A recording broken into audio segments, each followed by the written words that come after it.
এই যে কাল শব্দটা, এই কাল অত্যন্ত বিচিত্র এক শব্দ। আমরা সবসময় এটাকে আসতে দেখতে পাই, কিন্তু এটা আসাতে বর্তমানে পরিণত হয়। আবার আজ নতুন কাল দেখতে পাই, তার জন্য অপেক্ষা করি যখন সেটা সামনে আসে, বর্তমানে পরিণত হয়। এই কাল সবসময় একটা মিথ্যে সান্ত্বনা দেয় যে সে আসছে, কিন্তু সে কখনোই আসে না। যেটা আপনার হাতে রয়েছে তা হলো আজ, বর্তমান। তাই যা করার আছে, যা সম্পন্ন করতে চান, যা শুরু করতে চান, আজ করুন, বর্তমানে করুন। কারণ আজ আপনি যা করবেন সেটাই আপনার ভবিষ্যৎ নির্ধারিত করবে। ভবিষ্যতের বিষয় ভাবতে থাকলে ভবিষ্যৎ সুন্দর হবে না। আজ কর্ম করতে হবে। তাই আজ বর্তমানে জীবনযাপন করুন, কর্ম করুন, আর আমার সাথে ভালোবেসে বলুন, রাধা রাধা। পঞ্চম তত্ত্ব, আকাশ, নব, ব্যোম। আসলে কোনো ভ্রম নাকি সত্য? ভ্রম তো হতে পারে না, কারণ ভ্রমের মধ্যে কেউ বাঁচতেই পারে না। আর যদি সত্য হয় তাহলে এতটাই বিশাল যে আমাদের চোখের থেকে, আমাদের ইন্দ্রিয়ের থেকে, আমাদের মস্তিষ্কের থেকে, আমাদের চিন্তা ভাবনার থেকেও অনেক ঊর্ধ্বে, যাকে আমরা বুঝতেই পারি না। এটা যতটাই বিশাল আকার, ঠিক ততটাই সরল। এই আকাশ যতই অন্ধকারাচ্ছন্ন, ততটাই আলোর প্রকাশ প্রদান করে থাকে। দেখতে গেলে এ হলো জীবনের সঞ্চালক, কিন্তু যদি ক্রুদ্ধ হয়ে যায় তাহলে প্রাণ কেড়ে নিতেও দ্বিধা বোধ করে না। এই আকাশ শুধুমাত্র পৃথিবী লোক নয়, বরং এই সমগ্র ব্রহ্মাণ্ডকে, এই সমগ্র সৃষ্টিকে, এর প্রত্যেকটা তারাকে, প্রত্যেকটা গ্রহকে একটা বিশেষ স্থান প্রদান করে। এর নিজের কোনোই অস্তিত্ব নেই, কিন্তু সকলকে অস্তিত্ব প্রদান করে। এটাই হলো এই আকাশের মাহাত্ম্য। এই আকাশই হলো মাহাত্ম্যের প্রতিরূপ, যা আমাদের ভাবনা দ্বারা উৎপন্ন হয়। আপনিও আকাশের মতো এই বোধকে আপন করে নিন। আপনার জীবনও আকাশের মতন মহান এবং বিশাল হয়ে উঠবে। আর তখনই মন সুপ্রসন্ন হয়ে বলবে, রাধা রাধা। আপনার থেকে বড়, আপনার থেকে মহান হলেন সেই গুরু। এটা কি আবশ্যক যে সেই গুরু কোনো ব্যক্তিই হবেন? কখনোই নয়। গুরু হলেন একটা তত্ত্ব, গুরু হলেন একটা শক্তি। গুরু একজন ব্যক্তি হলে শুধুই একজনই হতেন, কিন্তু তা নয়। গুরু হলেন একটা অনুভূতি, গুরু হলেন শ্রদ্ধা। গুরু তিনি যিনি আপনার ব্যক্তিত্বের পরিচালক হন। গুরু তিনি যিনি আপনার ব্যক্তিত্বের নির্মাতা হন। আপনি কখন, কোথায়, কোন স্থানে, কি রূপে গুরু লাভ করবেন আর কি শিক্ষা লাভ করবেন তা নির্ভর করছে আপনার মানসিকতার উপর, যে আপনি সকলকে কিভাবে আপন করে নিতে পারেন। যদি আপনি গুরুকে আপন করতে চান, জ্ঞানকে আপন করতে চান, তাহলে আপনার মধ্যে শ্রদ্ধা জাগ্রত করতে হবে, সামর্থ্য জাগ্রত করতে হবে। আপনি গুরু এবং জ্ঞানকে আপন করে নিতে পারলে তা এমনিই আপনাকে মহান করে তুলবে। তাহলে আসুন আর আমার সাথে ভালোবেসে বলুন, রাধা রাধা। এই সংসারে এমন কিছু মানুষ আছেন যাদেরকে আপনার ভালো লাগে, তারা আপনার প্রিয়। আমরা চাই ওনারা আমাদের কাছে থাকুন, আমরা ওনাদের কাছে থাকি। এবার সেই ক্ষেত্রে আমরা তাদের ভালো ভালো উপহার দেওয়ার চেষ্টা করি, কারণ ওনারা হলেন আমাদের প্রিয়। আর তার বদলে আমরা আশা করে থাকি যে ওনারা আমাদের একটু সম্মান করবেন। এবার এই মানুষজন যারা আমাদের প্রিয়, এদের আমরা একটা উপহার দিই। সোনা দিয়ে থাকি, আভূষণ দিয়ে থাকি, হিরে মুক্তো দিয়ে থাকি। কিন্তু যদি ভেবে দেখি, এই সব কিছুরই একটা মূল্য আছে। ভেবে দেখুন, আপনি কি তাদের এমন কোনো উপহার দিতে পারেন যা কিনা অমূল্য? তা এরকম উপহার কি হতে পারে? ঠিক বলেছেন আপনি, প্রেম। এই প্রেমই হলো অমূল্য, কারণ মন থেকে এর উৎপত্তি হয়। না চেয়ে পাওয়া যায় আর না ছিনিয়ে নেওয়া যায় এই ভালোবাসা। ঠিক এইরকমই হয় এই সম্মান। যদি সম্মান করো তাহলে মন থেকে এবং ভালোবেসে করো, ভয় পেয়ে নয়। মনে রাখবেন, যে মাথা ভয়ের দ্বারা নত হয়, বিরোধিতাও প্রথমে সেই করে থাকে। যে মাথা ভালোবেসে নত হয় তা আপনার জন্য বলিদানও দিতে পারে। এই সংসারের সবথেকে বড় উপহার, সবথেকে বড় বরদান এই প্রেম এবং সম্মান। তাকে সম্মান করুন আর আমার সাথে ভালোবেসে বলুন, রাধা রাধা। কখনো কোনো চাতককে দেখেছেন? একটা চাতক বর্ষার জন্য অপেক্ষা করে, সেই বর্ষার জলে নিজের তৃষ্ণা নিবারণ করে, নয়তো সারা বছর তৃষ্ণার্ত থেকে যায়। ও আকাশের দিকে তাকিয়ে থাকে আর অপেক্ষা করে যে কবে বর্ষা হবে আর কবে আমি আমার তৃষ্ণা নিবারণ করব। সেখানে অন্যদিকে একটি কাক বা একটা পায়রা, এরা কি করে? যেখানে জল পায় পান করে নেয়, যেখানে খাবার পায় খেয়ে নেয়, আত্মীয় স্বজন বন্ধু বান্ধব যাকেই পায় তার সাথে সময় কাটায়, খাবার খায় আর চলে যায়। এবার এদের মধ্যে মিল কোথায় আর পার্থক্য কোথায়? দুজনের কাছেই ডানা রয়েছে, দুজনেই উড়তে পারে। এই আকাশ হলো ওদের, খাবারের দানা ওদের। পার্থক্য হলো তাদের অভিলাষার, পার্থক্য হলো তাদের আকাঙ্ক্ষার, পার্থক্য জীবন যাপনের ধরনের। এবার যত বেশি আকাঙ্ক্ষা থাকবে, যত দামি জীবনযাপন করার ইচ্ছে থাকবে, তত বেশি কষ্ট আপনাকে সহ্য করতে হবে। আবার অন্যদিকে জীবন যত সরল হবে, জীবন যাপন যত সরল হবে, সমস্যা ততটাই কম হবে। তাই সবসময় চেষ্টা করবেন আপনার মানসিকতা এবং আপনার জীবন যেন সরল হয়। ভালোবাসতে থাকুন। যদি কেউ আপনাকে ভালোবাসে, তাকেও আপনি ভালোবাসা ফিরিয়ে দিন। তাদের সাথে কথা বলুন, কিছু তাদের কথা শুনুন, কিছু নিজের কথা বলুন। দেখবেন সকল তাপ উত্তাপ দূর হয়ে গেছে। এটাই তো হলো জীবনের সারমর্ম। তাই প্রেমে থাকুন, ভালোবাসুন, আর ভালোবেসে আমার সাথে বলুন, রাধা রাধা। ক্ষমা একটা অত্যন্ত সুন্দর শব্দ, আমার খুব প্রিয় শব্দ। কিন্তু এই ক্ষমা কখন আর কিভাবে প্রয়োগ করতে হবে সেটা বোঝা প্রয়োজনীয়। এক, যদি আপনি কোনো অন্যায় করেন আর ক্ষমা না চান, ক্ষমা প্রার্থনা না করেন, ক্ষমা চাওয়া থেকে এড়িয়ে যান, তাহলে তাতে আপনারই ক্ষতি হবে। কিভাবে? ক্ষমা না চাইলে মনের মধ্যে অহংকার জাগ্রত হয়, আর অহংকার তো প্রকৃত অর্থে আমাদের ক্ষতিই করে। দুই, কেউ যদি অপরাধ করেন, আপনার থেকে ক্ষমা না চান, তাহলে তাকে ক্ষমা করবেন না। ক্ষমা হলো অত্যন্ত অমূল্য, আর না চাইতেই কাউকে ক্ষমা দান করা এটা উচিত নয়। তিন, যদি কেউ আপনার সাথে অনুচিত কিছু করেন, অপরাধ করেন, আর আপনার থেকে ক্ষমা চান, তাহলে তাকে ক্ষমা করে দিন। তাতে আপনার অন্তরের করুণাবোধ জাগ্রত হবে, প্রেম জাগ্রত হবে, আর তা আপনার জন্য শুভ হবে। চার, যদি আপনি নিজে কোনো অপরাধ করেন, তাহলে অবশ্যই ক্ষমা চাইবেন। তাতে আপনারই লাভ হবে। কিভাবে? সামনের ব্যক্তি আপনাকে ক্ষমা করুক বা না করুক, আপনার অন্তরের অহংকার ক্ষীণ হবে, আর এই মন আরো নির্মল হয়ে উঠবে। এই ক্ষমা অত্যন্ত অমূল্য, ভেবেচিন্তে একে ব্যবহার করুন, আর আমার সাথে ভালোবেসে বলুন, রাধা রাধা। একবার একজন গুরু তার শিষ্যদের পরীক্ষা নিচ্ছিলেন। উনি ওনার প্রত্যেক শিষ্যকে একটি করে পাখি দিয়ে বললেন সেই পাখির বলি দিতে হবে, কিন্তু এমন এক স্থানে যেখানে কেউ তাদের দেখতে পাচ্ছে না। প্রত্যেক শিষ্য নিজের যাত্রা শুরু করল। কেউ ঘন বনে প্রবেশ করল, কেউ অন্ধকার গুহায় প্রবেশ করল, কেউ দূরে কোনো পর্বতের শিখরে পৌঁছে গেল। যে মুহূর্তে দেখল তাদের কেউ দেখতে পাচ্ছে না, তারা সেই বলি দিতে চেষ্টা করল।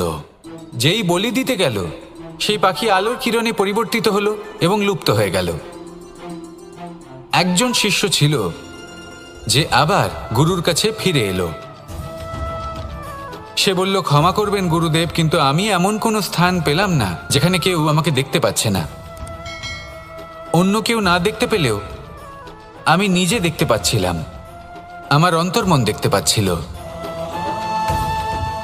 সেই শিষ্য বুঝতে পেরেছিল যে পরমাত্মার দৃষ্টি সবসময় তাকে দেখতে পাচ্ছে, আর ও কখনো অনুচিত কর্ম করতে পারবে না। আর শুধুমাত্র এই কারণে সেই শিষ্যই সেই পরীক্ষায় উত্তীর্ণ হলো। আসুন আর আমার সাথে ভালোবেসে বলুন, রাধা রাধা।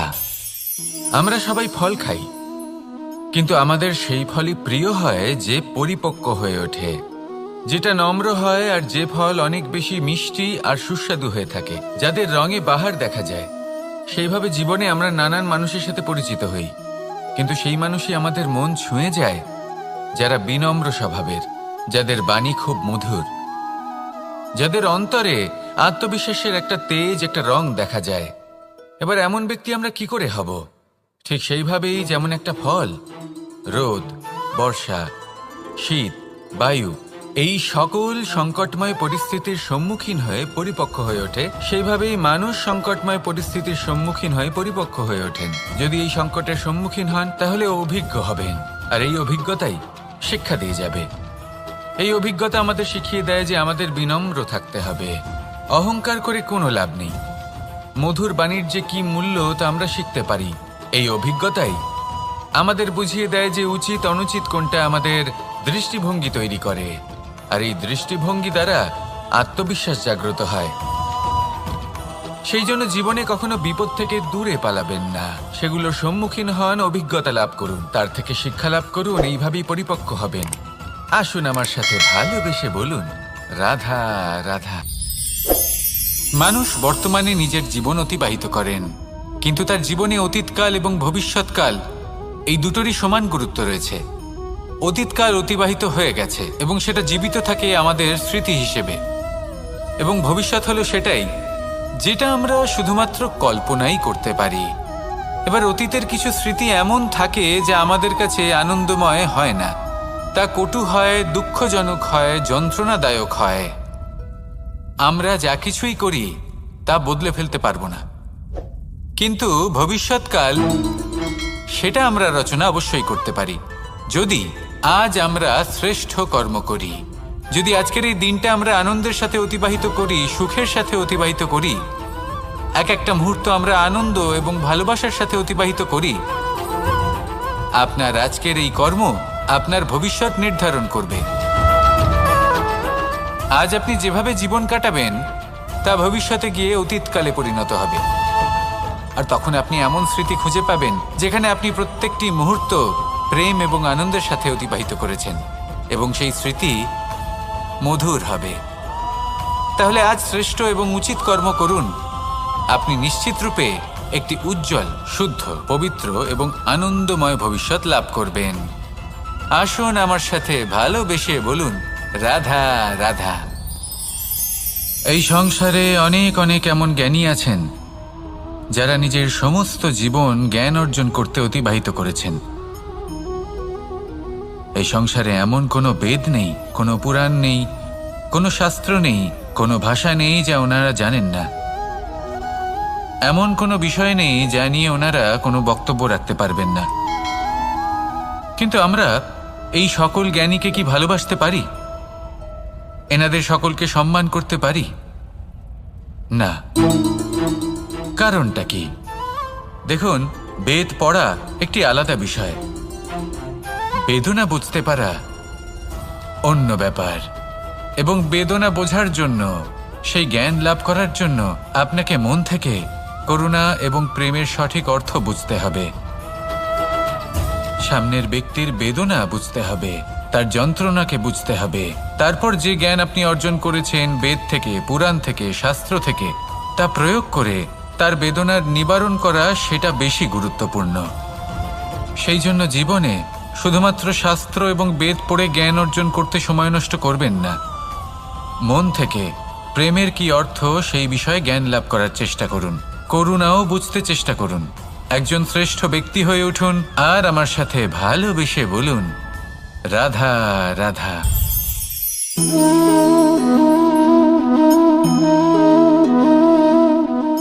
জল এই সংসারের সমস্ত প্রধান তত্ত্বের মধ্যে একটি। এই জল যে কোনো জ্বালা দূর করে, আগুনকে নিভিয়ে দেওয়ার ক্ষমতা রাখে। অবিরল অবিচলভাবে প্রবাহিত হতে পারে, একে কেউ বাধা দিতে পারে না। এর পথে বাধা সৃষ্টি করলে নিজের পথ নিজেই খুঁজে নেবে বা সে নিজেই নিজের পথ বানিয়ে নেবে, কিন্তু কখনো থামবে না। এই জল হলো মহান, আর এর একটা মহান গুণ আছে, এর নিজস্ব কোনো রং নেই। কিন্তু যখন মেঘ থেকে বৃষ্টিরূপে পৃথিবীতে ঝরে পড়ে, তখন সমস্ত সংসারকে রঙিন করে তোলে। যেখানে খরা হয়েছে সেখানে শ্যামল করে তোলে, যে স্থান শ্যামল সেখানে ভিন্ন ভিন্ন প্রকারের পুষ্প ফুটিয়ে তোলে। এই জলের মতন আমাদের হতে হবে। ওর যেমন কোনো রং নেই, আমাদেরও যেন কোনো অহংকার না থাকে। শুধু কর্মের এই ধারাতে বইতে থাকুন, এই সংসারের মঙ্গল করতে থাকুন, শ্রেষ্ঠ কর্ম করতে থাকুন। এই সংসারকে এটা বলার কোনো প্রয়োজন নেই যে আপনি কে। আপনি যদি কর্ম করতে থাকেন, তাহলে এই সংসার নিজে থেকেই আপনার মূল্য জানতে পারবে। আর তখন এই মন প্রসন্ন হয়ে বলবে, রাধা রাধা। বড়ই অদ্ভুত ব্যাপার। একটি পাথরের প্রতিমা যখন মন্দিরে স্থাপিত হয়, তখন তা আমাদের কাছে ভগবান সম হয়ে দাঁড়ায়। কিন্তু যখন একজন জীবিত মানুষ মন্দিরে গিয়ে থাকেন, তখন তার শরীর, মন, আত্মা সেই সব পাথর সম হয়ে দাঁড়ায়। কিন্তু এমনটা আমি ঠিক কেন বললাম ভেবে দেখুন। মানুষ এটা চান যে কোনো পরিস্থিতি, যে কোনো স্থানেই তার বিজয় হোক, কিন্তু এখানে এসে সে পরাজিত হয়। এরকম ঠিক কেন হয়? সমস্ত খেলা হলো ভাবনা চিন্তার, বিচারধারার, দৃষ্টিভঙ্গির, উত্তরদায়িত্বের খেলা। পাষাণের এই প্রতিমা, তার একটি উত্তরদায়িত্ব আছে, আশা ধরে রাখার দায়িত্ব। সেই আশা জানিয়ে মানুষ মন্দিরে আসেন। তেমনি মানুষের একটি উত্তরদায়িত্ব আছে, যেটা সে ভুলে যায়। আর সেই উত্তরদায়িত্ব হলো এটা, যে মন্দিরে যে ভগবানকে সে প্রসন্ন করতে যাচ্ছে, তাকে সে তখনই খুঁজে পাবে যখন পূর্ণরূপে সে সমর্পিত থাকবে।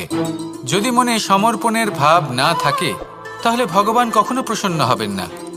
নিজের উত্তরদায়িত্ব বোঝার বদলে মানুষ শুধু একটা অনুষ্ঠান পালন করেন। যেমন ফুলের একটা মালা অর্পণ করেন, আর সেই কারণেই তিনি পরাজিত হন।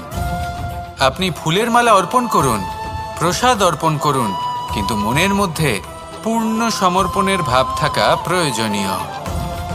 তবেই আপনি মন্দিরে গিয়েও প্রাণবন্ত হয়ে থাকতে পারবেন, তবেই ঈশ্বরকে প্রসন্ন করতে পারবেন। আসুন আমার সাথে ভালোবেসে বলুন, রাধা রাধা।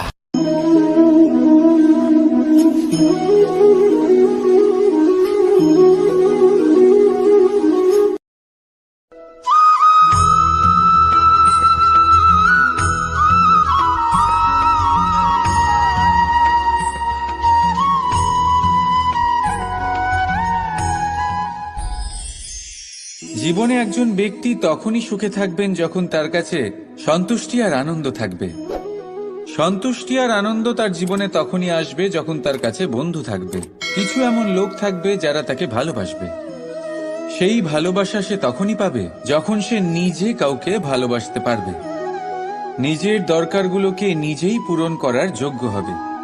সে নিজের দরকার তখনই পূরণ করতে পারবে যখন তার কাছে ধন থাকবে। ধন অর্জন তখন করতে পারবে যখন তার কাছে বিদ্যা বা কোনো শিল্প থাকবে। আর সেটা এমনি এমনি হয় না, বুঝলেন? সবার আগে আলস্য ত্যাগ করুন। যে কর্মক্ষেত্রেই থাকুন না কেন, সেটা নিষ্ঠার সাথে পালন করুন। বিদ্যা দিয়ে সম্পন্ন হন, তখনই পাবেন আপনি সুখ, তখনই পাবেন আপনি প্রেম, আর তখনই হাসি মুখে নিজের জীবন কাটাতে পারবেন আপনি। রাধা রাধা। এই সংসারে আপনার সব থেকে বড় শত্রু কে? এই প্রশ্ন যে কাউকে আপনি জিজ্ঞেস করুন, প্রত্যেকের কাছে কারোর না কারোর নাম তো অবশ্যই থাকবে, যাকে সে তার শত্রু মনে করে। চলুন আপনাকে বাস্তব কথা মনে করাই। এই সংসারে আপনার সব থেকে বড় শত্রু অপর কোনো ব্যক্তি নয়। আপনার সব থেকে বড় শত্রু হলো অনুভূতি। সেই অনুভূতি যা আপনার মধ্যেই থাকে। সেই অনুভূতি আপনাকে নষ্ট করতে পারে, আপনাকে দুঃখী করতে পারে। অনুভূতি যেমন অহংকার, লোভ, ক্রোধ আর মোহ আপনার পতনের কারণ হতে পারে। অহংকার অন্য কাউকে তুচ্ছ ভাবতে বাধ্য করে দেয়। মোহ আপনাকে ব্যাকুল করে তোলে। লোভ আপনার কামনা বাড়িয়ে তোলে। আর ক্রোধ, যেটার আগুন সর্বপ্রথম আপনাকেই পুড়িয়ে ফেলে।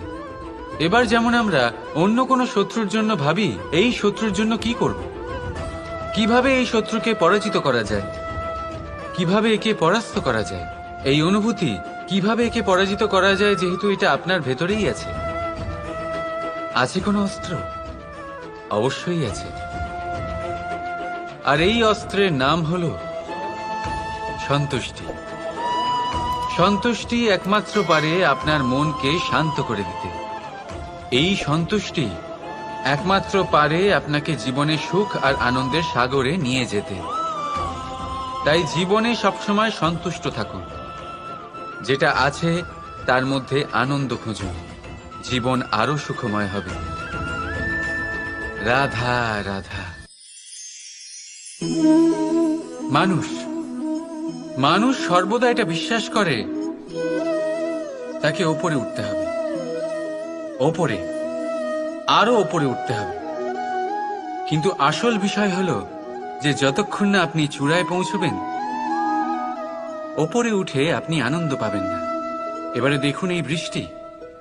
বৃষ্টি যখন এই আকাশ থেকে পড়ে তখন এই ধরাও তাকে স্বাগত জানায়। কারণ বৃষ্টি পড়ে এই ধরার তৃষ্ণা মেটাবার জন্য। বৃষ্টি এলে বন জঙ্গল আনন্দে নেচে ওঠে, ময়ূরপঙ্খী নেচে ওঠে, গান করে। এই কারণে নয় যে বৃষ্টি পড়েছে, এই কারণে যে বৃষ্টি কোনো ভাব নিয়ে পড়েছে। কিন্তু তার বদলে যদি আকাশ থেকে বজ্র বিদ্যুৎ সহ বৃষ্টি পড়ে, এই প্রকৃতি ভয়ভীত হয়ে যায়। অর্থাৎ এই ভাব অত্যন্ত গুরুত্বপূর্ণ। সর্বপ্রথম এই ভাবটা দেখবেন, আর যদি তাতে ভালোবাসা থাকে তাহলে বুঝবেন সব কিছু শুভ হবে। রাধা রাধা।